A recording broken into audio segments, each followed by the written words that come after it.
Praise the Lord. प्रभूच्या नावाला धन्यवाद देतो मी की देव बाप्पाने ही सुंदरशी वेळ दिलेली आहे की या वेळेमध्ये आपण देव बाप्पाचं गौरव करावं, आत्म्याने आणि खरेपणाने त्याला आपण उंच करावं.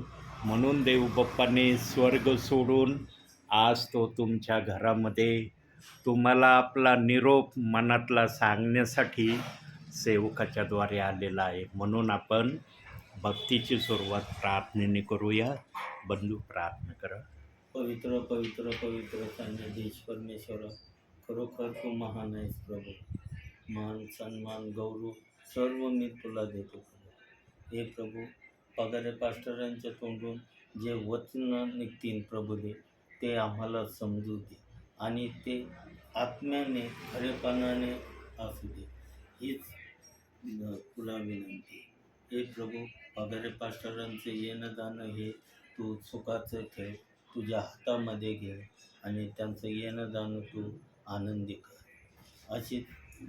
असे मी जे गोरगरीब आहेत प्रभू, ज्यांच्यावर अडीअडचण आहे, त्यांना तू भरपूर आणि भरपूर आशीर्वाद पाठव. हे तुझ्या चरणी प्रार्थना करतो. आमेन. आमेन.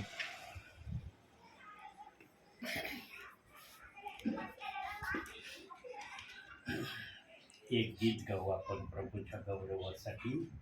आज प्रभूने मला गीत गाण्याची प्रेरणा दिली.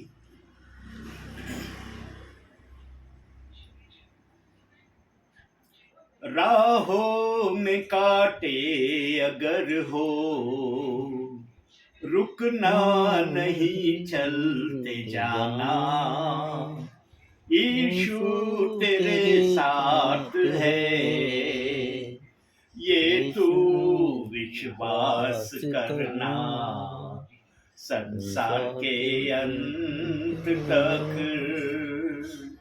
वो तेरे साथ है.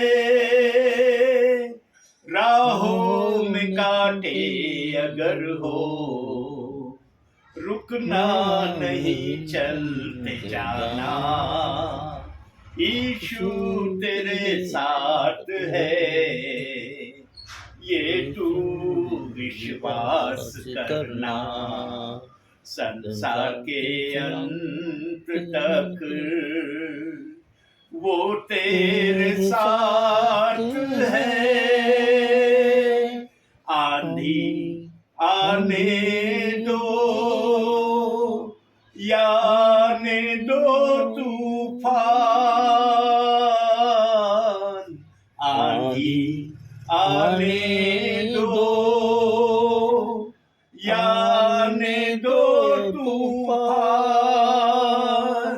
वो नैया क्या डूबेगी जिसमें है यीशु महान.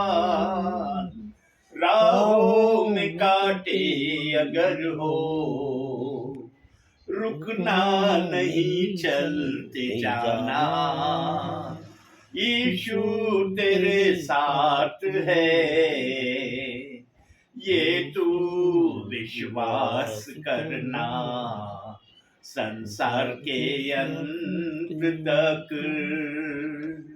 वो तेरे साथ है.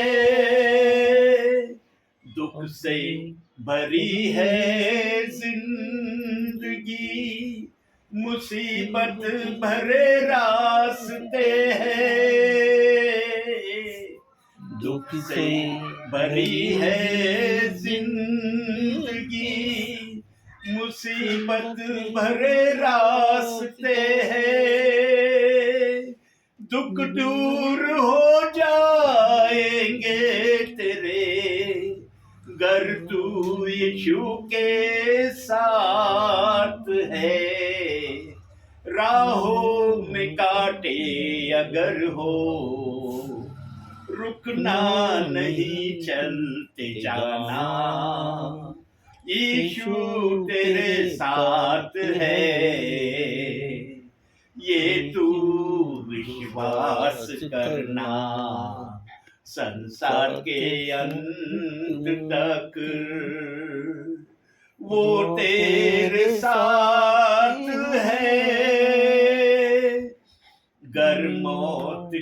डर सताए तुझे, सली पर तू गौर कर। गर मौत का डर सताए तुझे, सली पर तू गौर कर। यीशु ने मौत को जीत लिया है, उस पर तू विश्वास कर। राहों में कांटे अगर हो, रुकना नहीं, चलते जाना। यीशु तेरे साथ है, ये तू विश्वास करना। संसार के अंत तक वो तेरे साथ है। राहों में कांटे अगर हो, रुकना नहीं, चलते जाना।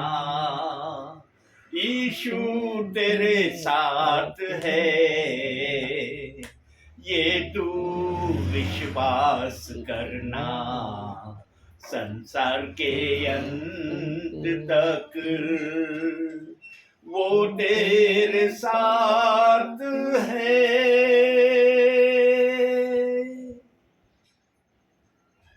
होय, खरोखर आमच्या बरोबर जर आमचा येशू ख्रिस्त आहे तर आम्हाला कशाची भीती नाही प्रियांनो. परंतु आम्ही जेव्हा शुभ वर्तमानामध्ये येशू ख्रिस्ताच्या येतो तेव्हा आम्हाला असं दिसतं प्रियांनो, आणि आत्मा आम्हाला दाखवतो की शिष्य त्याच्या बरोबर असूनही, शिष्यांबरोबर येशू ख्रिस्त असून सुद्धा शिष्यांनी एका ठिकाणी आपला अविश्वास प्रगट केला. तसं पुष्कळ ठिकाणी शिष्यांनी काही प्रमाणात आपला अविश्वास दाखवला प्रभूला, परंतु एका ठिकाणी तर प्रभूला आपलं मुख उघडावं लागलं. आपल्या मुखाने शिष्यांना सांगावं लागलं. आणि तो दाखला कोणता आहे प्रियांनो? वादळ शांत करणे. हा जो दाखला आहे 4 शुभवर्तमानामध्ये, त्या ठिकाणी आम्ही पाहतो शिष्य अतिशय वादळाला पाहून घाबरलेले आम्हाला दिसले आणि ते प्रभूला जाग करून म्हणाले, प्रभू आम्ही डुबाय लागलो. प्रियांनो, सर्व समर्थ, जीवन देणारा, रक्षण करणारा, मार्गामध्ये संरक्षणाने चालविणारा या प्रभूकड पाहून 12 शिष्य देखील या ठिकाणी घाबरलेल्या अवस्थेमध्ये आम्हाला पाहायला मिळतात. आणि शिष्यातले काही जण म्हणतात, प्रभू आम्हाला वाचवा, आम्ही डुबायला लागलो. तेव्हा प्रभू पण त्यांना म्हणतो, अहो तुम्ही का भिला? तुमचा विश्वास कोठे आहे? तू का घाबरला? अशा तऱ्हेचं काही ठिकाणी वर्णन आलेलं आहे. प्रियांनो, सर्व समर्थ देव बरोबर असताना कसे ते डुबतील हो?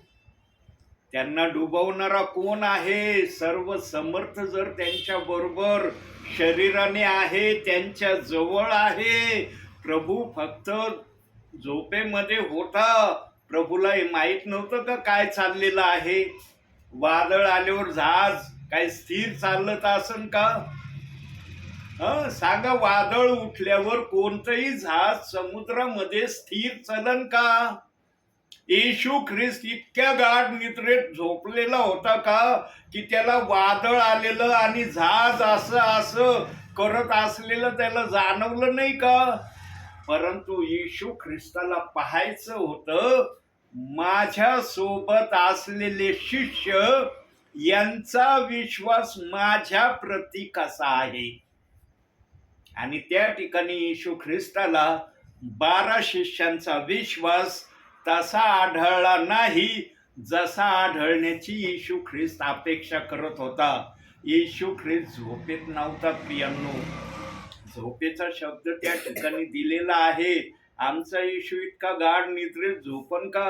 आम्ही जर झोपलेलो असलो, जर एखादी घटना, जोरात आवाज म्हणा किंवा कुठला असला काही डिस्टर्बिंगचा प्रकार झाला तर आम्ही किती झोपेत असलो आम्ही पण उठतो. इथं तर समुद्रामध्ये वादळ उठलं होतं, भयानक वादळ होतं ते, आणि त्या वादळाला पाहून शिष्य घाबरून गेले आणि ते म्हणाले, प्रभू आम्हाला वाचवा, आम्ही बुडायला लागलो.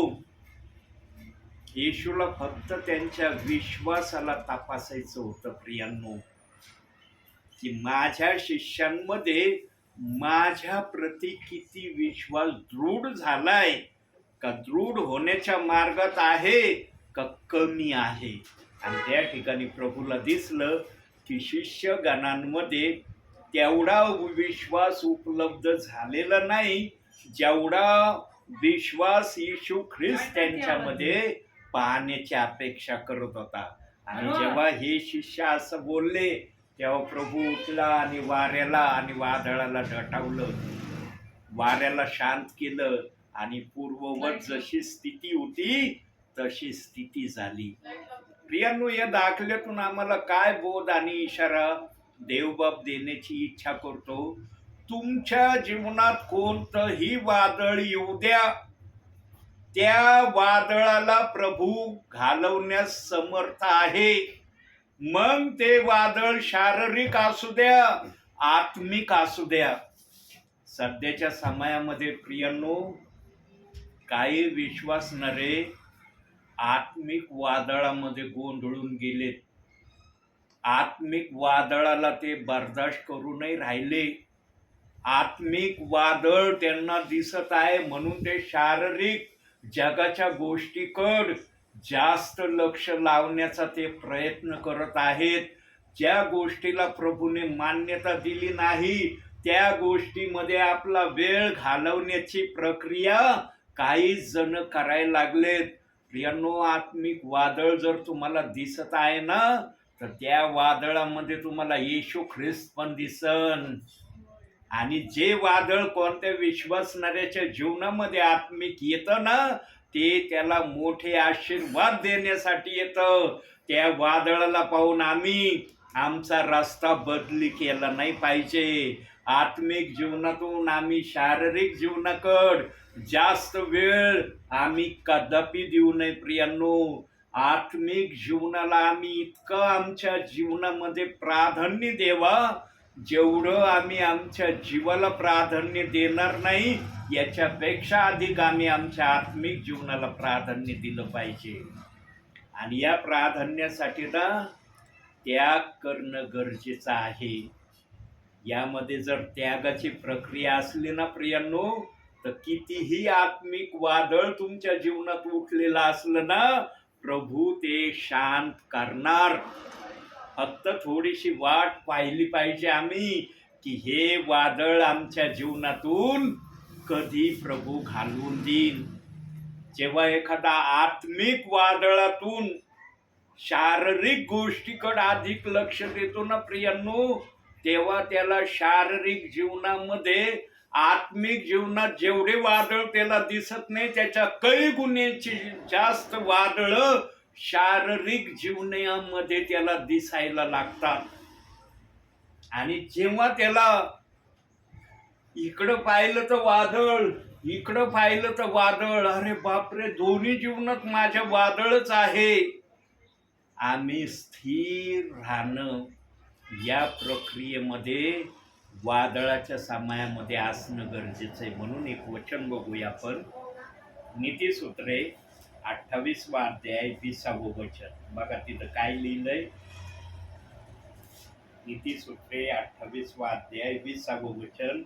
स्थिर मनाच्या मनुष्याला आशीर्वादाची रेलचेल होते, पण जो धनवान होण्याची उतावळी करीतो त्याला शिक्षा झाल्या वाचून राहत नाही. प्रियांनो, आम्ही खालच्या भागाकडे लक्ष देणार नाही, परंतु वरच्या भागाकडे आम्ही थोडा वेळ लक्ष देणार आहोत. स्थिर मनाच्या मनुष्याला आशीर्वादाची रेलचेल असते. प्रियांनो, आम्हाला आमच्या जीवनामध्ये जर खरोखर प्रभूच्या हातचे आशीर्वाद आम्हाला हवे असतील ना, तर आमच्या मनाला आम्ही सदैव प्रभू समोर स्थिर ठेवलं पाहिजे. आणि मनाला स्थिर ठेवण्यासाठी आमचं वचनाकडे लक्ष असलं पाहिजे. आणि स्थिर मनाला सामर्थ्य येण्यासाठी आम्ही प्रार्थनेमध्ये राहिलं पाहिजे. या प्रक्रिया जर आम्ही आमच्या जीवनामध्ये ठेवून प्रियांनो, तर आम्हाला कुठेही धावायची गरज नाही. कुठेही आमच्या जीवनाची चलबिचल होण्याची आम्हाला कधीच जाणीव होणार नाही. आम्ही आलेल्या तुफानामध्ये, संकटामध्ये, आलेल्या वादळामध्ये आम्ही स्थिर राहिलेलं या गोष्टीप्रमाणे आम्ही स्वतःला अनुभवू. आजच्या या समयात किती जणांना म्हणता येतंय की मी स्थिर मनाने प्रभूमध्ये चालत आहे. आणि ज्या गोष्टी पवित्र आत्म्याने 2-3 सांगितल्या या स्थिर मनाच्या वाक्य संदर्भात, त्या गोष्टींना धरून मी माझ्या भावी जीवनामध्ये ख्रिस्तामध्ये चालण्याचा किती प्रयत्न करत आहे. प्रियांनो, जेव्हा संकट येतं ना, तेव्हा आम्हाला संकटाची जास्त चिंता पडते. त्यावेळेला आम्ही बायबलला देखील कदाचित हात लावित नाही. प्रार्थना करण्याची देखील आम्हाला त्या समयात कधी इच्छा होत नसेल. आम्हाला नेहमी ते आलेलं संकट, अरे हे संकट का आलं, कुठून आलं, कशामुळं आलं, हे कसं जाणार, याची आम्ही काळजी चिंता करत बसलेलो कदाचित आम्ही स्वतःला अनुभवू. मी जरी पवित्र आत्म्याच्या प्रेरणेने बोलत आहे प्रियांनो, मी देखील ह्याच प्रक्रिया केलेल्या आहेत मागील जीवनामध्ये. मी म्हणत नाही की मी जेव्हा संकट आले तेव्हा मी आता जे पवित्र आत्म्याने 2-3 वाक्य सांगितले त्याप्रमाणे केलं. मी देखील त्या समयामध्ये जास्तीत जास्त चिंता क्रांतीमध्ये स्वतःला नेलेलं आहे. परंतु प्रियांनो, ज्याला प्रभू आपल्या जीवनामध्ये पूर्णपणे स्वीकारतो ना, देव बाप त्याला कधी सोडित नाही. आलेलं संकट जातं प्रियांनो, ते राहत नाही. पण त्या संकटामध्ये आमची प्रभूमध्ये राहून काय प्रतिक्रिया असते हे संकटामध्ये प्रभू आमच्याकडे पाहत राहतो. की संकटामध्ये हा काय करतो, संकटामध्ये याला काय करण्याची इच्छा होते, हे प्रभू पाहत असतो. प्रभूला दिसत नाही आमच्यावर काय परिस्थिती आली, काय आमच्या जीवनात होऊ राहिलंय. प्रभूला सगळं माहीत असतं प्रियांनो. पण प्रभू आम्हाला तपासित असतो की याचा विश्वास कोणत्या हद्दीपर्यंत माझ्या नावावर आहे. प्रियांनो, देव बाप्पाला आम्ही आवडणाऱ्या गोष्टीमध्ये स्वतःला आणण्याचा सतत प्रयत्न केला पाहिजे. म्हणून आणखी एक वचन आपण बघूया. बघा, स्तोत्र संहिता 54 याचं एक वचन आपण पाहूया. 7वं वचन पाहूया. कारण त्याने मला सर्व संकटातून सोडविले आहे, माझ्या शत्रूकडे पाहून माझे डोळे निवाले आहेत. प्रियांनो, कोणतंच असं विश्वासणाऱ्याच्या जीवनामध्ये संकट नाही की ज्या संकटातून आम्हाला प्रभू बाहेर काढू शकत नाही. कितीही मोठं संकट असू द्या, कितीही नाजूक तऱ्हेचं संकट असू द्या, कितीही आमच्यावर बितण्याच्या प्रत येणारं संकट असू द्या, आमचा प्रभू त्यातून आम्हाला सुखरूपपणे बाहेर काढायला समर्थ आहे. आणि खालच्या भागात जे सांगितलंय, माझ्या शत्रूकडे पाहून माझे डोळे निवाले आहेत. प्रियांनो, आम्ही नेहमी लक्षात ठेवलं पाहिजे, आमचा शत्रू माणूस नाहीये बरं का. हे लक्षात ठेवा, सदैव लक्षात ठेवा. काही प्रियजन ना आपल्या भावी जीवनामध्ये माणसाला शत्रू म्हणतात. प्रियांनो, देव बाप्पाने मनुष्याला घडवलं ना शत्रुत्वासाठी घडवलं नाही, परंतु त्याच्यामध्ये जो येतो ना, जो दुष्ट सैतान, त्या शत्रूला देव बाप या ठिकाणी सांगत आहे. पण आम्ही मनुष्यालाच कधी कधी शत्रू म्हणून आमच्या मनामध्ये धरून चालण्याचा प्रयत्न करतो. प्रियांनो, आमचा एकच शत्रू आहे, आमच्या प्रभूचा पण एकच शत्रू आहे. आमच्या प्रभूचे पण दोन शत्रू नाही. आहे का प्रभूचे दोन शत्रू? एकच शत्रू आहे आमच्या प्रभूचा. आणि जो आमच्या प्रभूचा शत्रू आहे तोच आमचा शत्रू आहे. पण ही भाषा ज्याच्यामध्ये आत्मा आहे त्याला समजेल.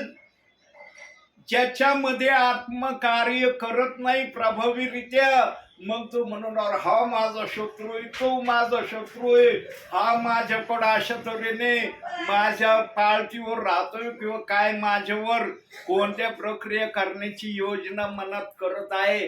निराळ्या शंकेने आम्ही मनुष्याला दोष लावणारे बनतो.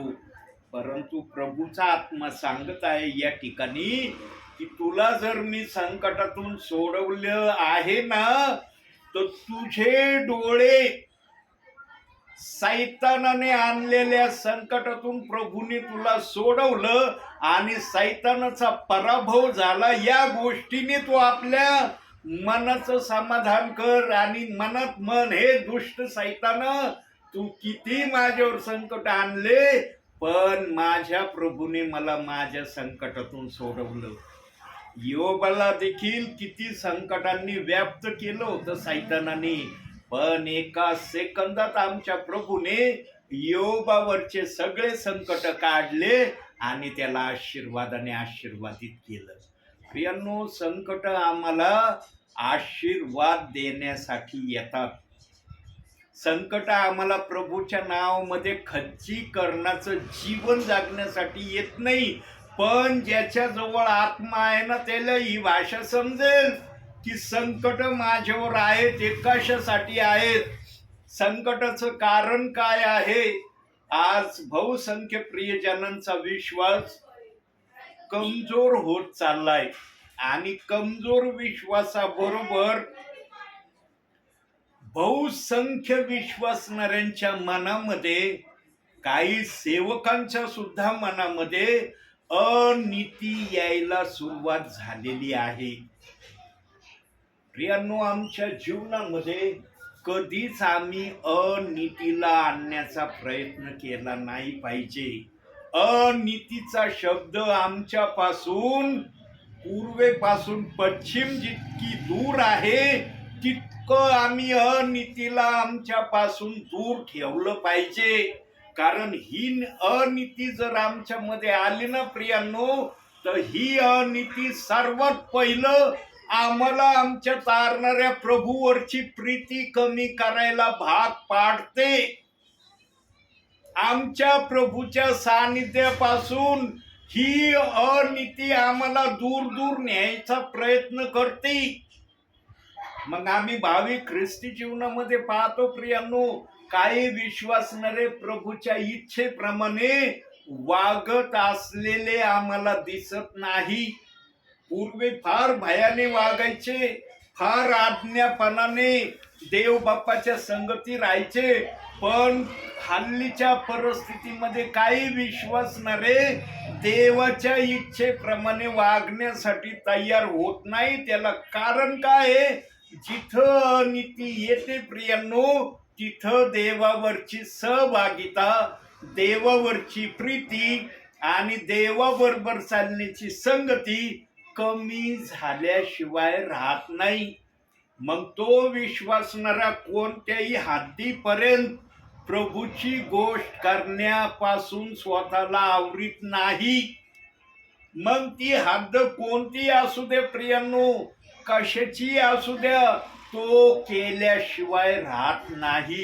कारण त्याला ती अनीती प्रभूच्या गोष्टीपेक्षा इतर गोष्टीची भुरळ जास्त त्याच्या मनामध्ये उत्पन्न करते. आणि तेच भुरळीचं वचन बायबलमध्ये सुद्धा दिलेलं आहे. 119 स्तोत्रामध्ये आणि 37व्या वचनामध्ये एक शब्द दिला आहे. आपण वाचूया तो शब्द. 119:37 वचन पहा, तिथं असं लिहिलेलं आहे, निरर्थक गोष्टीपासून माझी दृष्टी फिरव, तुझ्या मार्गात मला उत्तेजित कर.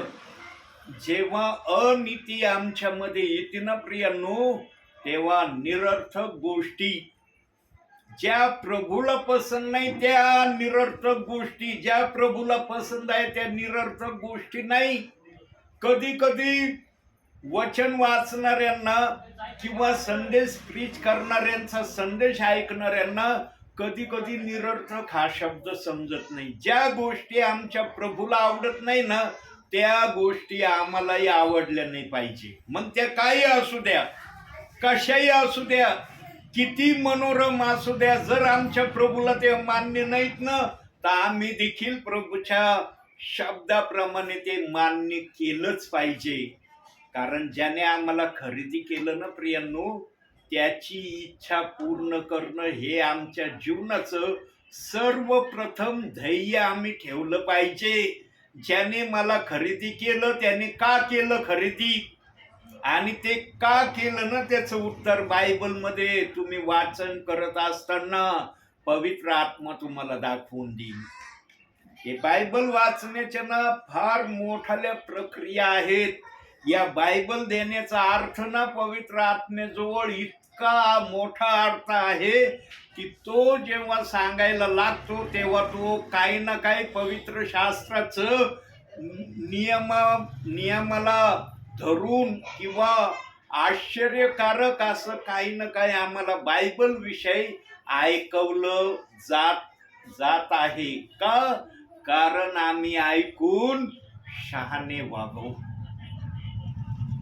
संदेश सुद्धा प्रियांनो आम्ही ऐकून प्रभूच्या भयाप्रमाणे, प्रभूच्या इच्छेप्रमाणे आणि प्रभूच्या आज्ञेमध्ये चालणारे व्हावं म्हणून संदेश येतो. संदेश येण्याचं कारण काय? संदेश फक्त एक कानान घ्यायचं दुसऱ्या कानान सोडून द्यायचं यासाठी येतो का? काही जणांचं असंच चाललंय प्रियांनो, एका कानाने घ्यायचं दुसऱ्या कानाने लगेच जाऊ द्यायचं. आणि जर त्यांना विचारलं ना प्रार्थनेनंतर, अहो आजचा संदेश काय, अहो माझं काय, मला काही ध्यानात राहिलं नाही, काय संदेश होता, कशाचा होता, कोणत्या विषयावर होता, तुम्ही ऐकलंच नाही, त्यामुळं तुम्हाला कळलं नाही. तुम्ही जर ऐकला असता, ध्यान देऊन लक्षपूर्वक हृदयात घेण्याचा प्रयत्न केला असता, जरी 100पैकी 100 तुम्हाला सांगता नाही आला, कमीत कमी 30% तर सांगितलं असताना की सेवकाने किंवा विश्वासणाऱ्या ब्रदराने काय संदेश दिला, कशावर दिला, सांगण्याचा उद्देश काय होता, एवढं जरी सांगितलं तर 30% तुम्ही सांगितलं. डिटेलमध्ये जरी तुम्हाला नाही सांगता आला, प्रियांनो देवाचा आत्मा कधीच ऐकणाऱ्याला 30% न देण्याची इच्छा ठेवत नाही. कमीत कमी विश्वासणाऱ्यांना 30% का होईना संदेश समजून देण्याची आत्मेची तयारी असते. पण जर विश्वासणारा संदेशच ध्यान देऊन ऐकत नाही, संदेश चालू झाला की त्याच्या डोक्यात विचारांची साखळी सुरू झाली ना, अरे मला काय करायचंय, आता ही प्रार्थना संपल्यावर मला कोणत्या गोष्टी करायच्यात.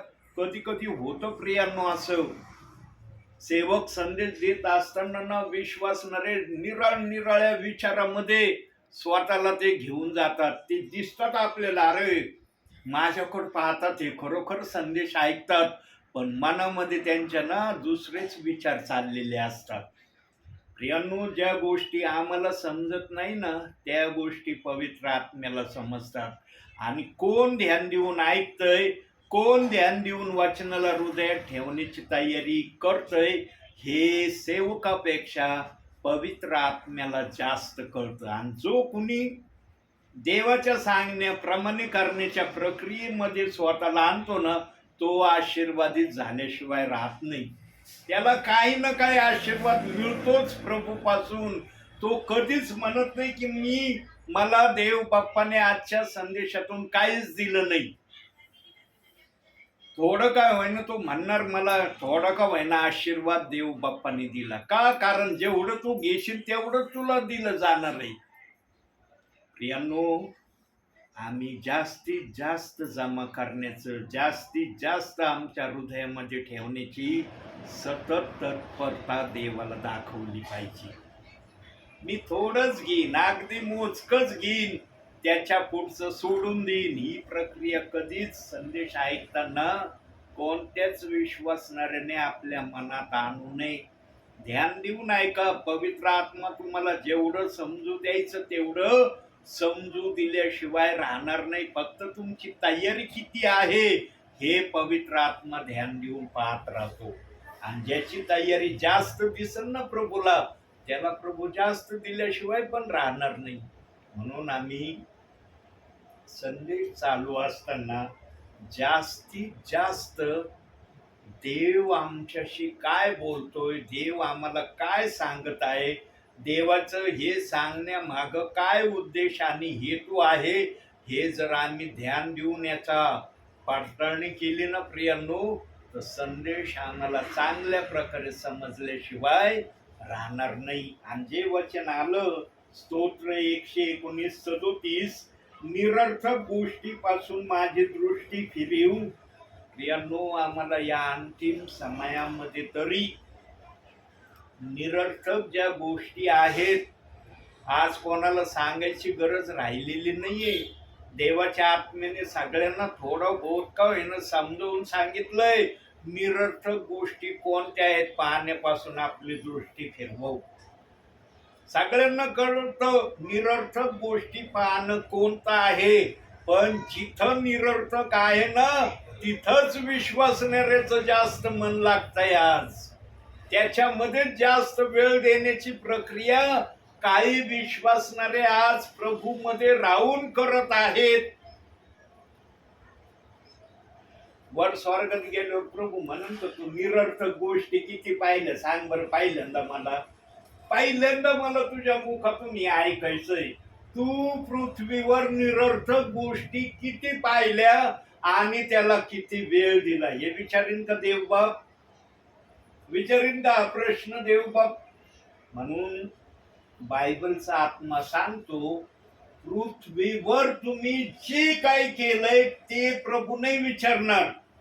तुम्ही प्रभूसाठी काय केलं आणि किती वेळ प्रभूसाठी दिला त्या करण्यासाठी, हे मात्र प्रभू विचारल्याशिवाय राहणार नाही. म्हणून आमच्या जीवनाचा ताळा आम्ही आमच्या मनामध्ये ठेवला पाहिजे की 24 तासामध्ये मी देवाच्या सानिध्यामध्ये, समक्षतेमध्ये किती वेळ येतो आणि जगातल्या गोष्टीमध्ये मी किती वेळ राहतो.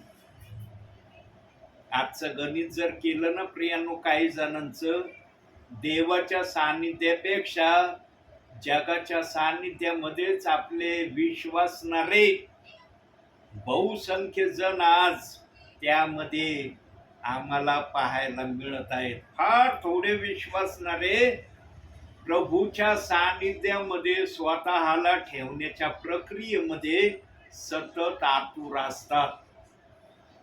जो मनापासून देवाच्या सानिध्यात राहतो ना आणि करण्याच्या इच्छेने तो प्रभूच्या सानिध्यात जातो ना, त्याच्या जीवनातून आपोआप निरर्थक गोष्टी निघून गेल्याशिवाय राहत नाही. त्या निरर्थक गोष्टी पाहायला सुरुवात करतात. अरे हा प्रभूच्या सानिध्यात आहे, आता इथं मला राहायला जागा नाही, कारण प्रभू या ठिकाणी आलाय. आणि जिथं प्रभू आहे ना तिथं निरर्थक गोष्टीला जागा राहत नाही.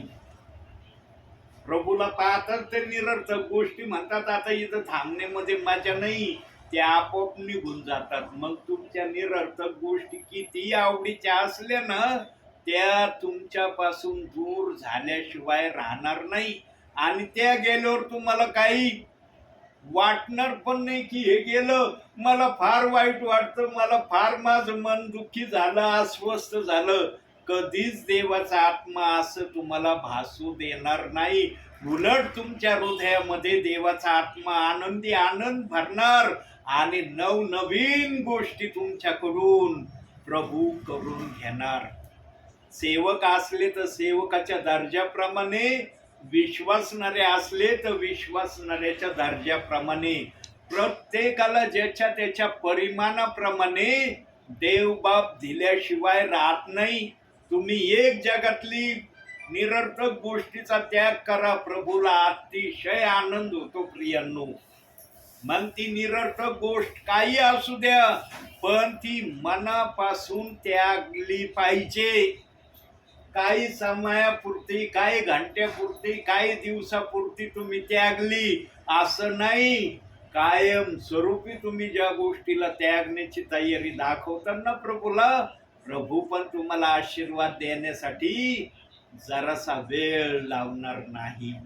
म्हणून प्रियांनो, संकटातून जर प्रभूने आम्हाला सोडवलं आहे असं आम्ही स्तोत्रसहिता 54:7 मध्ये जर वाचलंय, जर संकटातून आम्ही सुटलेलो आहोत तर आमचं लक्ष फक्त त्या शत्रूकडे गेलं पाहिजे. त्या शत्रूला आम्ही म्हटलं पाहिजे, माझ्या प्रभूने मला संकटातून सोडवलंय. दुष्ट सैताना, तू किती संकट आण माझ्यावर, माझा प्रभू मला त्या संकटातून प्रत्येक वेळेला सोडवायला समर्थ आहे.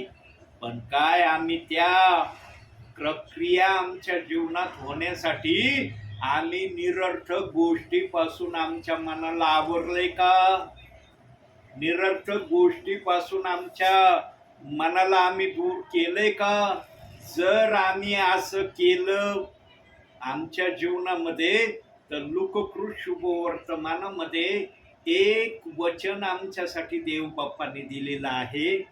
लूककृत शुभवर्तमान 21वा अध्याय आणि त्याचं 19व्या वचनामध्ये एक शब्द दिलाय, पाहूया आपण. 21वा अध्याय आणि 19वं वचन. तिथं असं लिहिलंय, तुम्ही आपल्या धीराने आपले जीव मिळवाल. कोणाला आवडणार नाही प्रियांनो आपला जीव वाचवणं? सांगा, कोणाची अशी अपेक्षा आहे का मला स्वर्गात जायचं नाही? आहे का कोणता विश्वासणारा असं म्हणतो का मला स्वर्गात नाही जायचं? कोणता सेवक म्हणतो का मला स्वर्गात जायचं नाही? आज तुमचं जाणं होऊ अथवा नाही होऊ, पण प्रत्येकाच्या मुखात शब्द आहे, मी स्वर्गात जाणार आहे.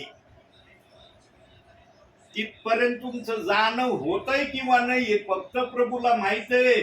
पण आज हर एक जणाच्या मुखात मी स्वर्गात जाणार आहे ही प्रक्रिया तो मनात ठेवून प्रभू मध्ये चाललाय. प्रियांनो, तुमचा विचार आणि तुमचा आचार जर चांगला आहे तर त्याला वचनाची साथ देणं गरजेचं आहे. वचनाप्रमाणे करण्याची प्रक्रिया तुमच्यामध्ये असणं गरजेचं आहे. आज करण्याच्या प्रक्रियेमध्ये बहुसंख्य विश्वासणारे माग पडायला लागले. पूर्वी फार आवेशी होते, आतुर होते, हर गोष्टीला करण्याची उत्सुकता त्यांच्या मनामध्ये होती. पण आजच्या समयामध्ये ना प्रभूचं म्हटलं ना, त्यांच्या मनामध्ये तो जोश, ती आतुरता त्यांच्यामध्ये आजच्या समयाला दिसत नाही का? कारण जिथं अनितीने आपल्या घरामध्ये यायला सुरुवात केली तिथं प्रभूच्या गोष्टीला प्राधान्य देण्याच्या प्रक्रिया कमी झालेल्या दिसत आहेत.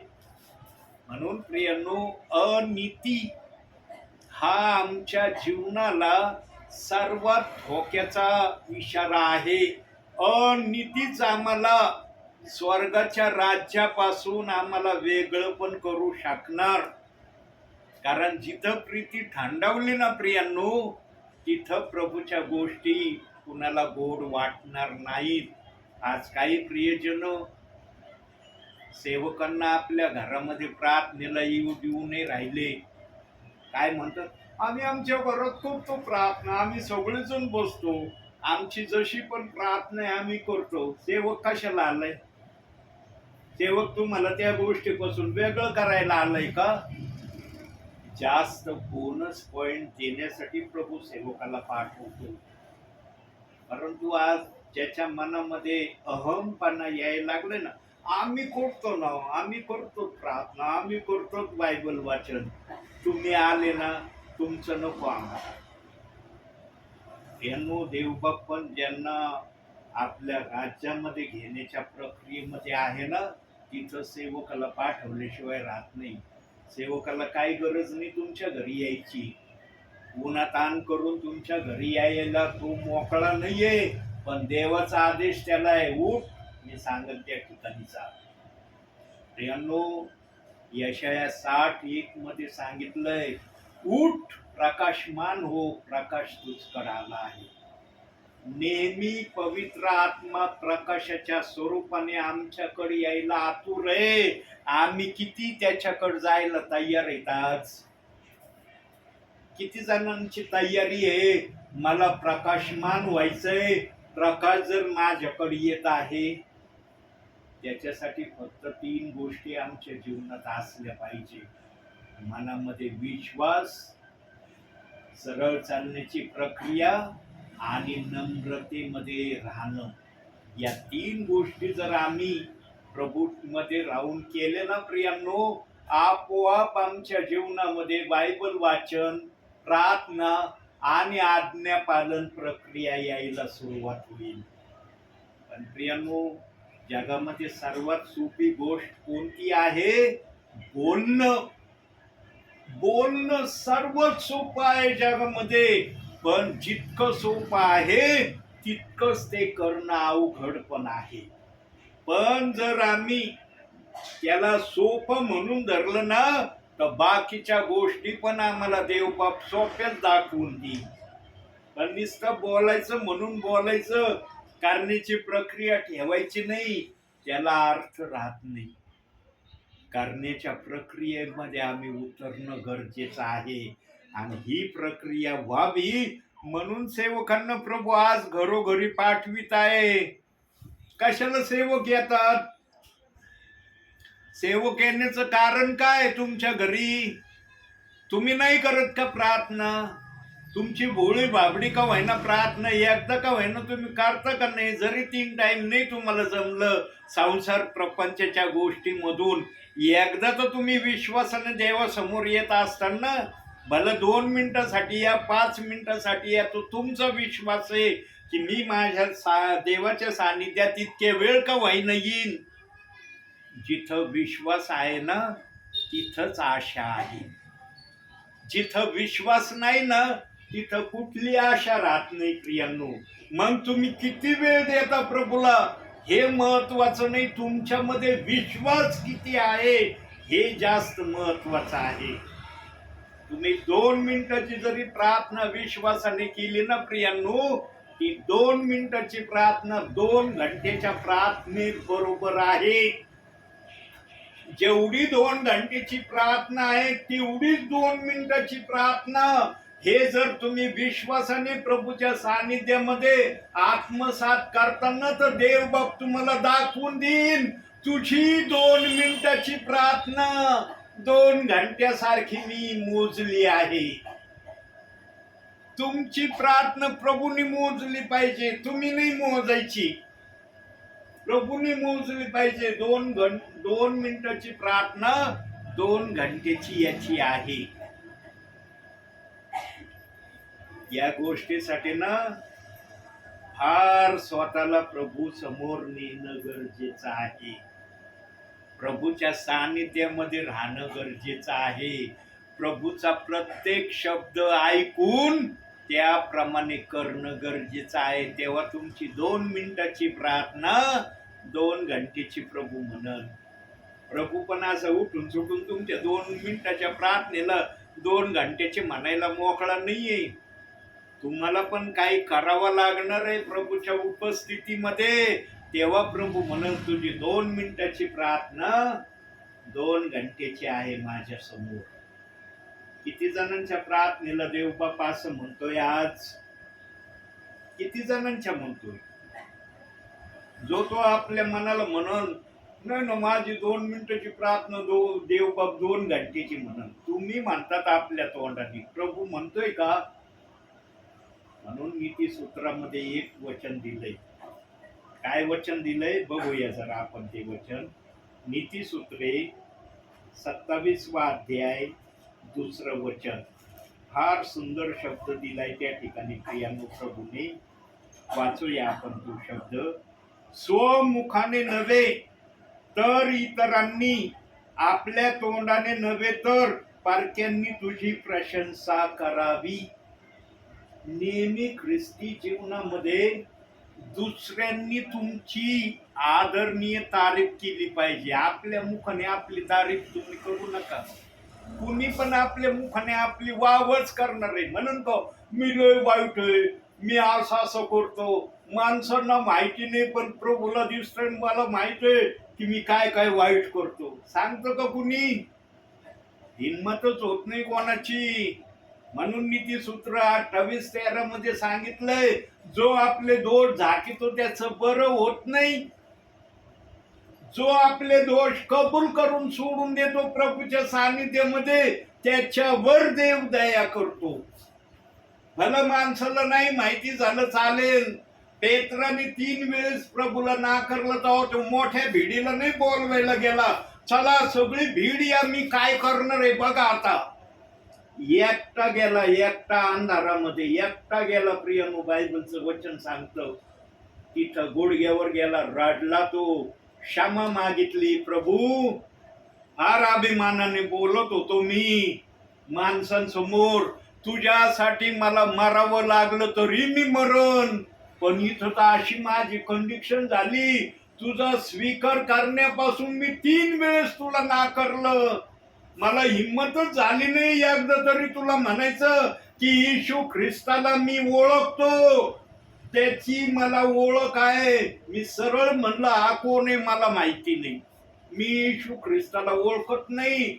इतकं धाडसाने मी बोललो. आणि हे वाक्य प्रगट करण्यासाठी त्याने मोठ्या जमावाला नाही आमंत्रण दिलं, या बघा मी काय करणार आहे. एकट्याने केलं प्रियानो, एकट्याने एकांतामध्ये केलं. म्हणून प्रभूने त्याला स्वर्गाच्या राज्याची किल्ली दिली. तर सर्वात आदरणीय, माझ्या मनाला पसंत पडणारी गोष्ट तू माझ्या समक्षतेमध्ये एकट्याने केली ना, याचं बक्षीस तुला. देवाचा आत्मा एवढं देऊन राहिलं नाही पेत्राला. पेंटिकॉस्टच्या दिवशी 50व्या दिवसाचा संदेश पेत्राच्या मुखातून आला आणि त्या संदेशावर प्रभूचं राज्य पुढे चाललेलं आहे. बायबल आम्ही ध्यान देऊन वाचलं ना प्रियानो. पेंटिकॉस्टच्या दिवसानंतर ज्या वचनाची घोषणा करण्यात आली, हा पाऊलाने एक ठिकाणी करंथीकराच्या 2ऱ्या पत्रामध्ये 13व्या अध्यायामध्ये आणि शेवटच्या वचनामध्ये एक वाक्य, एक वचन पाऊल बोललेलं आहे. पण ते वचन येशू ख्रिस्ताला संबोधित असं आहे. देवाचा आत्मा देवाच्याच आत्म्याच्या विरोधात कधी वचन देणार नाही प्रियांनो, हे लक्षात ठेवा. देवाचा आत्मा देवाच्याच विरोधात कधी चालणार नाही प्रियांनो, हे ध्यानात ठेवा. जो देव आहे तो आहे. म्हणून सिनाई पर्वतावर मोशेला प्रभू परमेश्वराने सांगितलं, मी जो आहे तो आहे, तू फक्त ऐकण्याची प्रक्रिया कर, तुम्हाला नको शिकू. मी जड होटाचा आहे, जड जिभेचा आहे. एवढ्या मोठ्या फारो राजासमोर उभं राहण्याची माझी लायकी आहे का, हे मला सांगू नको. तू कोण आहेस मला माहित आहे. तुझ्यामध्ये मी येणार आहे. तुला एकट्याला मी नाही पाठवीत फारोकड, मी तुझ्या बरोबर असणार आहे. कारण माझा आत्मा तुझ्यामध्ये कार्य करील. आणि ते कार्य करण्याचं प्रमाण त्याला एक काठी देण्यात आली होती. आणि सांगण्यात आलं होतं मोशेला, जेव्हा पण तुझ्यावर संकट येईल, या काठीने ते संकट जाईल. एवढा मोठा तांबडा समुद्र प्रियांनो, तांबडा समुद्र, भयानक समुद्र इस्रायली लोकांसमोर आला. मिस्रातून बाहेर पाडल्यावर एकच वेळेस काठी खडकावर आदळल्याबरोबर भिंतीसारखा तांबडा समुद्र इकडे एक भिंतीसारखा उभा राहिला, इकडे एक भिंतीसारखा उभा राहिला, मधून रस्ता झाला. कोरडी भूमी झाली. मोशेच्या ध्यानामनातही आलं नसन की मी काठी खडकावर आदळल्यावर समुद्र असा होणार आहे, किंवा इस्रायली लोकांच्याही ध्यानात आलं नसन की बाबा अशी प्रक्रिया होईल. कदाचित काही जण म्हणले असतील, मनात तरी म्हणले असतील, बायबल मध्ये नाही उच्चारण केलं त्याचं, अरे मोशेनी खडकावर काठी आदळली, कदाचित आम्ही उडून जाऊन समुद्राच्या पलीकडे उभे राहतो. असा काही जणांच्या मनात विचार आला असेल. आम्ही नव्हतो त्या ठिकाणी. आम्ही जर असतो त्या लोकांमध्ये तर आम्ही धाडसाने सांगितलं असतं, पण आम्ही नव्हतो. पण इस्रायली लोकांसाठी प्रभू परमेश्वराने जे केलं ते अतिशय महान कार्य केलं. आणि त्या कार्याला पाहून फारो आणि फारोची सेना त्या समुद्रामध्ये गडप झाली. प्रियांनो, कधीच आमचा प्रभू आमच्या शत्रूला आमच्यावर वर्चस्व गाजवू देत नाही, याचं ते प्रमाण आहे. आणि जे शत्रू आमच्याकडे येतात ते स्वतः होऊन येत नाही, त्यांच्यामध्ये दुष्ट आत्मा येतो.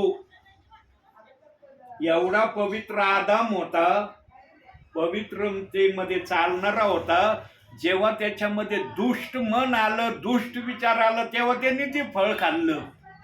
तो जर पवित्रतेमध्ये राहिला, त्यांनी शिवलंच नसतं त्या फळाला.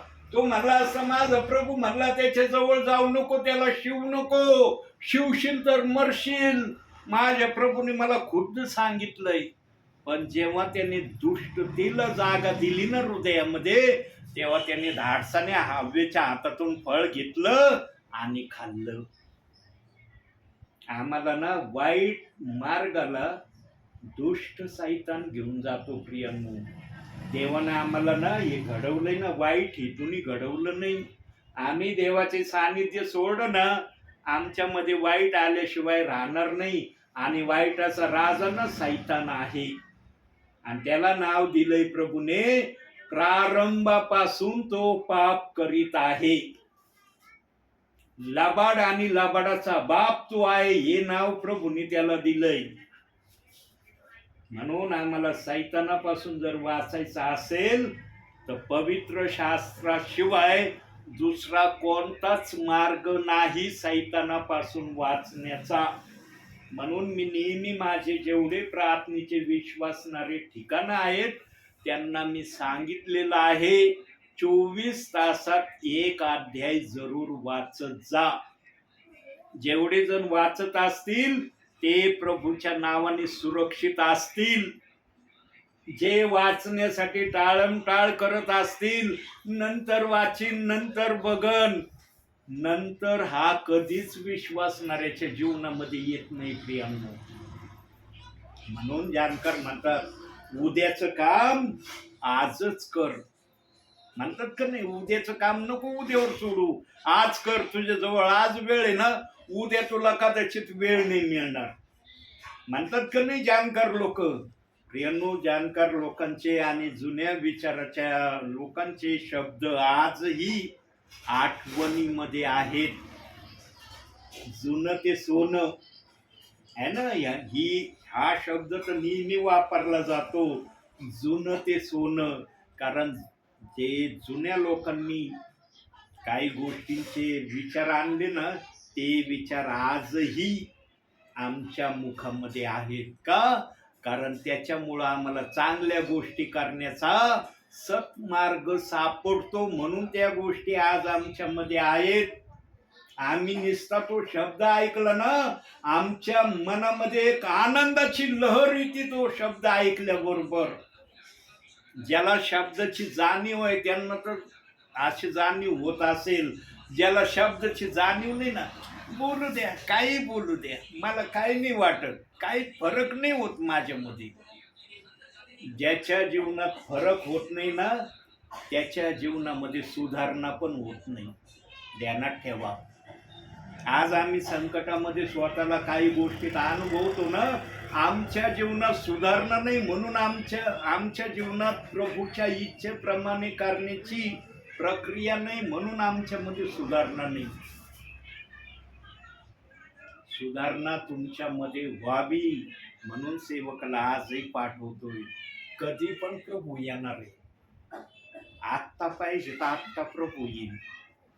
आत्ताच्या घडीला येईन प्रभू. आत्ताच्या त्याला बंधन नाहीये की अरे सगळे विश्वासणारे जागे झाले, रेडी झाले, मगच मी येणार आहे. म्हणून म्हटल्याच्या पुस्तकात आणि बाकीच्या 3 शुभवर्तमानामध्ये सांगितलंय, जागृत राहा. तुम्हाला वाटत नाही त्याच घटकेला मनुष्याचा पुत्र तुम्हाला घेऊन जाण्यासाठी येणार आहे. जागच राहत नाही. बायबल वाचन करणं, प्रार्थना करणं हे जाग राहणं आहे आमच्यासाठी. न तर रात्रीची झोप मारली मी फक्त, ते जाग नाही म्हणत प्रभू. बायबल वाचा, प्रार्थना करा, याला जागृत राहा म्हटलंय प्रभूने. रात्रीचा जागरणाचा वेळ घालवायचा, जाग राहून अरे बायबल नाही वाचायचं, प्रार्थना नाही करायचं, नुसतं जाग राहायचं, या जागेचा शब्द प्रभू नाही बोलत. म्हणून देव बाप्पाचा आत्मा म्हणला, अंतिम समयात मी आपल्या सेवकाच्या मुखातून माझ्या विश्वासणाऱ्यांशी बोलणार आहे. ज्या सेवकाजवळ आत्मा आहे त्यालाच हे बोलता येणार आहे. कोणाला ते पटो अथवा न पटो, पवित्र आत्मा जे बोलायचं ठरवतो ना, सेवक निर्भीडपणे बोलतो. कोणी त्या वाक्याचा, त्या शब्दाचा काही विपरीत अर्थ करो, देवाला काही फरक पडत नाही. देव म्हणतो बोल, इथं वर आल्यावर हिशोब घेईन तुझ्याकडून मी. माझ्या सेवकाला बोलत होतास ना तू, आर तुला माझ्या लागत होती. काय नाही हो, काय नाही. यांच्याजवळ चाललंय म्हणून चाललंय, वाचनाला धरून नाही चाललं. जिथं वाचनाला धरून नसतं ना, तिथं आत्मा कधीच येत नाही. ध्यानात ठेवा, लक्षात ठेवा हे वाक्य. जिथं वाचनाला धरून नसतं तिथं पवित्र आत्मा पाय देखील ठेवत नाही. आता या रेकॉर्डिंग मध्ये किती संदेश रेकॉर्ड झालाय माझा आवाजाचा मला माहिती नाही. सांगा, हे बुद्धीने बोललोय का? जेवढे पण मिनिट रेकॉर्ड झाले त्याच्यामध्ये एवढी माझी बुद्धी समर्थ आहे का पवित्र आत्म्याचं वचन बुद्धीने सांगण्यास? आहे का समर्थ? करा बरं प्रभूच्या उपस्थितीमध्ये हात वर की ब्रदर तुमच्यामध्ये आहे सामर्थ्य, पवित्र आत्म्याचं वचन तुम्ही बुद्धीने सांगायला समर्थ आहे. करा बरं उंच हात. होतोय का तुमचा हात उंच? भीती वाटत असेल तुम्हाला हात उंच करायची. अरे आत्मा आत्मा आहे, बुद्धीचं काय महत्व आहे? प्रियांनो, देवाचा आत्मा सर्व समर्थ आत्मा आहे. त्याचा आम्ही नेहमी आदर केला पाहिजे.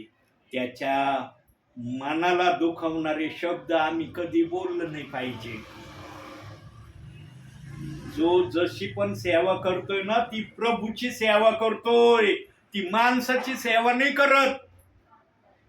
त्याची सेवा करण्याचा आशय उद्देश एकच आहे, प्रभूला उंच करणं आणि प्रभूच्या द्वारे तुम्हाला पण उंच करणं. कशाला बसलात तुम्ही इथं? का बसलात इथं? तुम्ही का नाही म्हणले नाही आम्हाला नाही बसायचं इथं, आमच्याजवळ बसायला वेळ नाही? का नाही म्हणले तुम्ही? कारण तुम्हाला माहित आहे देव आम्हाला याद्वारे उंच करणार आहे, आशीर्वादित करणार आहे, म्हणून बसलात तुम्ही. मी पण सेवेला आलोय. अरे प्रभूच्या दरबारामध्ये माझं धन जमा होत आहे आणि हेच धन मला वरती मोठा चांगला मुकुट देणार आहे. जसा पाऊल म्हणला 2 तिमोथेय 4 अध्याय 8व्या वचनात, त्याप्रमाणे मला पण मुकुट मिळणार आहे. प्रियांनो, आम्ही समजून घेतलं पाहिजे प्रभूची सेवा काय आहे, सेवकाला काय मिळणार आहे, विश्वासणाऱ्यांना काय मिळणार आहे. पण विश्वासणाऱ्यांना पण देव बाप्पाने मुकुट देण्यापासून दूर ठेवलेलं नाही. विश्वासणाऱ्यांना पण मुकुट दिला जाणार आहे आणि त्याबरोबर सेवकाला तर मुकुट आहे, पण विश्वासणाऱ्यांना त्या पोटचा आशीर्वाद पण आहे. म्हणून मी नेहमी सांगतो ना, सेवकाला एक पटीचा आशीर्वाद आहे, तुम्हाला डबल आशीर्वाद आहे. का म्हणतो? कारण तुम्ही आहे म्हणून सेवक बोलतोय, तुम्ही आहात म्हणून पवित्र आत्मा मला सांगत आहे की हे बोल. तुम्ही नसते तर कुणाला सांगितलं असतं मी? या भिंतींना कळन का मी किती बोललो जोर जोरात? ही भिंत म्हणन का मला एखादं तरी वाक्य समजलं तुझं की तू काय बोलत आहेस? पण तुम्हाला 100मध्ये 2 का महिना वाक्य समजत असतील ना, की अरे हा मला कळतंय बरं का, प्रभूचे 2 का महिना वाक्य कळतील, हेच आमचे आशीर्वाद आहे. म्हणून प्रियांनो, जास्तीत जास्त आशीर्वादाची आपल्या जीवनामध्ये रेलचेल यावी म्हणून 24 तासामध्ये कमीत कमी एक पॅरेग्राफ, एक अध्याय वाचण्यापासून स्वतःला दूर ठेवू नका. आणि एकदा का होईना विश्वासाची प्रार्थना तुम्ही प्रभूच्या समक्षतेमध्ये करा. दानियेला सारखं जरी 3 वेळेस तुम्हाला नाही करता आलं, एकदा तर करू शकता ना तुम्ही. या संसार प्रपंचाच्या गोष्टीतून एकदा तर देवाच्या सानिध्यात जाऊ शकता ना तुम्ही. मग किती वेळ तुम्ही जाता ते तुमच्यावर आहे. पवित्र आत्मा तुम्हाला किती वेळ त्याच्या सानिध्यामध्ये ठेवण्याची इच्छा करतो ते पवित्र आत्मेची इच्छा राहिली. तुमची तयारी आहे का? तुमची तयारी असली तर पवित्र आत्मा तर सर्व गोष्टीला तयारच आहे. त्याचं लक्ष स्वर्गातून पृथ्वीकडे याच गोष्टीच्या अनुषंगाने आहे की माझ्या हाताने घडलेल्या मनुष्याने मला वेळ द्यावा. म्हणून काही सेवक, काही विश्वासणारे दिवसातून 8-8, 10-10, 12-12 घंटे प्रभूच्या सानिध्यात राहतात.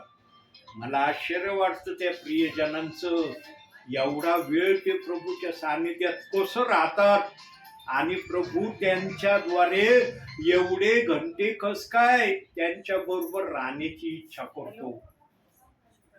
फार आशीर्वादित ते प्रियजन आहेत प्रियांनो, जे घंटोना घंटे प्रभूच्या सानिध्यामध्ये स्वतःला ठेवतात. खरंच धन्य ते.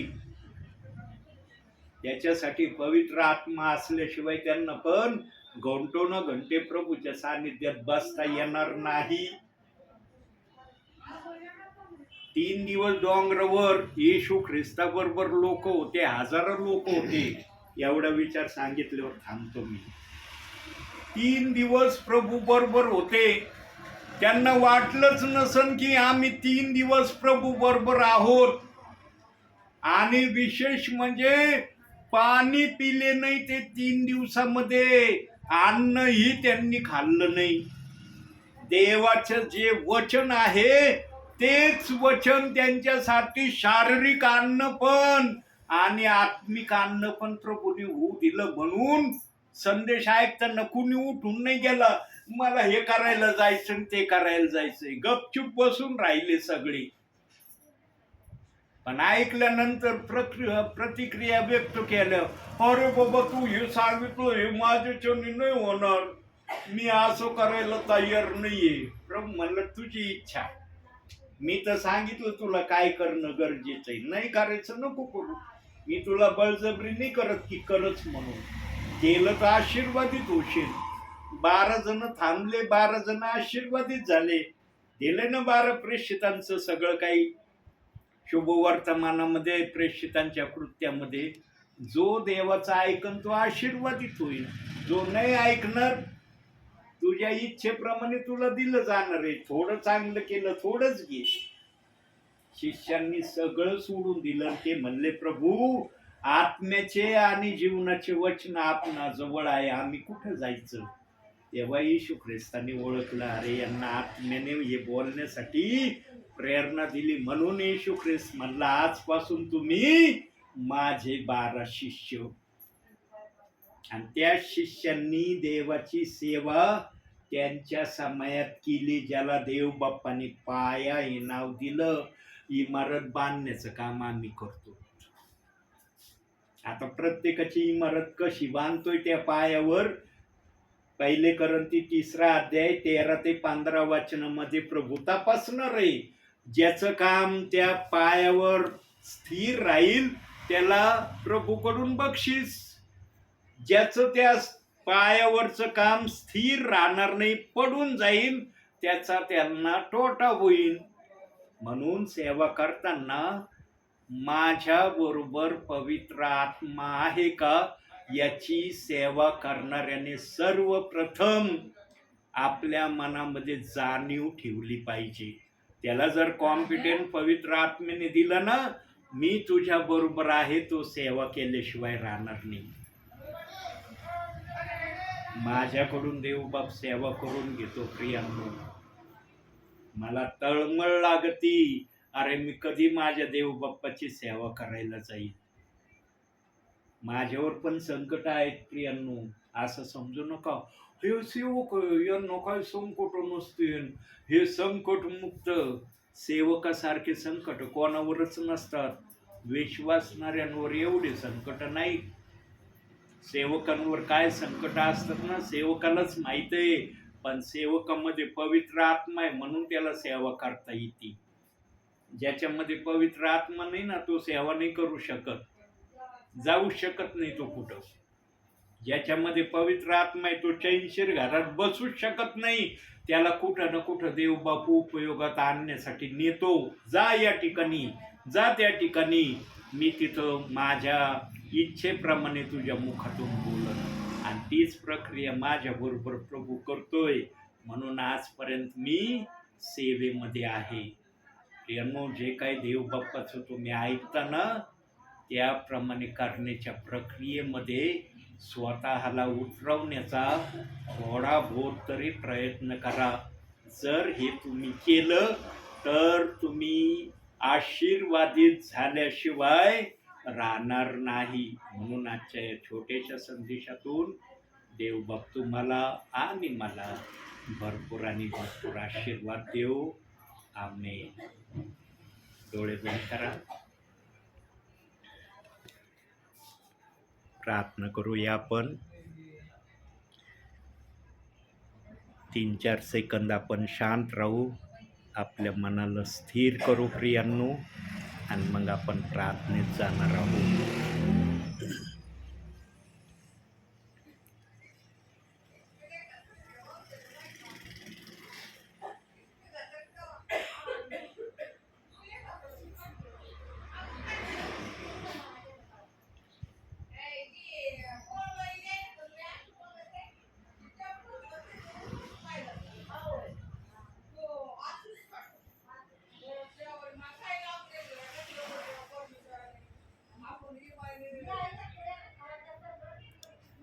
प्रार्थना करूया प्रियांनो. स्वर्गीय बापा, तुझ्या नावाला धन्यवाद देतो, तुझ्या नावाला उंचावतो. मान, महिमा, गौरव, सन्मान, स्तुती सर्व माझ्या बापा तुझ्या पवित्र नावाला देतो. तुझा जय जयकार करतो, तुला उंचावितो, तुला स्तवितो माझ्या बापा. स्वर्गीय बापा, आज पाचरणे परिवारात तू पुन्हा एकदा आत्म्याने आणि खरेपणाने आपल्या सेवकाच्या मुखातून बोललेला आहे. जे पण तुला बोलायचं होतं, जसं पण बोलायचं होतं, ज्या पण विषयाला धरून सांगायचं होतं, ते तू आज सेवकाच्या मुखातून बोललेला आहे. प्रभू, मला शब्दशः सांगता येणार नाही माझ्या बापा की मी कसं बोललो, काय बोललो, कोणत्या तऱ्हेने बोललो. पण स्वर्गीच्या बापा, तुझ्या आत्म्याला सर्व काही माहीत आहे. ज्यांनी ज्यांनी विश्वासानं तुझं वचन ऐकलंय माझ्या बापा, त्यांना तू आशीर्वाद दिल्याशिवाय राहू नको माझ्या बापा. अशी मी तुला विनंती करतो. धन्य हा परिवार आहे माझ्या बापा. या परिवाराची तू आठवण करतो. या परिवारामध्ये येण्याची तू इच्छा दाखवतो आपल्या सेवकाला. तू दाखवल्याशिवाय काहीच होऊ शकत नाही माझ्या बापा. तू जे दाखवतो ते करून दाखवतो माझ्या बापा. तू व्यर्थ दाखवित नाही कोणाला, पण काही पण दाखवायचं झालेलं. स्वर्गीच्या देवा, या परिवाराला ते आशीर्वाद दे माझ्या बापा, ज्या आशीर्वादाची आवश्यकता या परिवाराला आहे. मला माहीत नाही यांचे कोणते आशीर्वाद, कोणत्या आशा आहेत, पण तुला तर ह्या आशा पण माहीत आहे आणि सगळ्या गोष्टी पण समजत आहे. हे जे काही भोळी भाबडी प्रार्थना तुला करतात माझ्या बापा, ती त्यांची भोळी भाबडी प्रार्थना तू ऐक माझ्या बापा, आणि त्या प्रार्थनेप्रमाणे यांना तू उत्तर दे, हीच मी तुला विनंती करतो माझ्या बापा. तुझी कृपा आणि दया या परिवारावर तू सतत ठेव माझ्या बापा. या परिवारातले लहान थोर प्रियजन तुझ्या कृपेच्या हातात सदैव राहू दे माझ्या बापा. प्रत्येकाला सांभाळ माझ्या बापा, आणि प्रत्येकाकडून तुझं गौरव आत्म्याने आणि खरेपणाने तू करून घे, अशी मी तुला प्रार्थना करतो. हे घर, ही जागा सदैव आशीर्वादित कर माझ्या बापा. प्रभूची शांती या जागेत सतत राहू दे माझ्या बापा. या घरातल्या प्रत्येक गोष्टीला तू आशीर्वादानं भर माझ्या बापा. या घराच्या सभोवती तुझे दूत यांच्या रक्षणासाठी सदैव तू उभे कर, अशीही मी तुला प्रार्थना करतो. आज आपल्या सेवकाला तू आत्म्याने या ठिकाणी सेवा करायला पाठवलं, यासाठी धन्यवाद माझ्या बापा. जे काही तू आज या परिवारात केलं त्यासाठी आम्ही तुझे आभार आणि उपकार मानतो. मान, सन्मान, गौरव सर्व माझ्या बापा मी तुला देतो. धन्य तारणारा प्रभू येशू ख्रिस्त याच्या प्रिय आणि गोड नावानं मागतो, म्हणून तो ऐक माझ्या बापा. आमेन. हे आमच्या स्वर्गातील बापा, तुझे नाव पवित्र बनले, तुझे राज्य जसे स्वर्गात तसे पृथ्वीवर, तुझ्या इच्छेप्रमाणे आमची भाकरामध्ये, जसे तू आमची कृष्ण सोडले तसे तू आमची कृष्ण सोड. तर आम्हास परिषद नको, तर आम्हास राज्यापासून राज्य सामर्थ्य ही सर्व काळ तुझेच आहे. आमेन. प्रभु येशू रक्त की जय. प्रभु येशू रक्त की जय. प्रभु येशू रक्ताचा जय जयकार. आमेन. धन्य येशू नाम, धन्य येशू नाम, धन्य येशू नाम सर्व काळ. धन्य येशू नाम, धन्य येशू नाम, धन्य येशू नाम सर्व काळ. आमेन.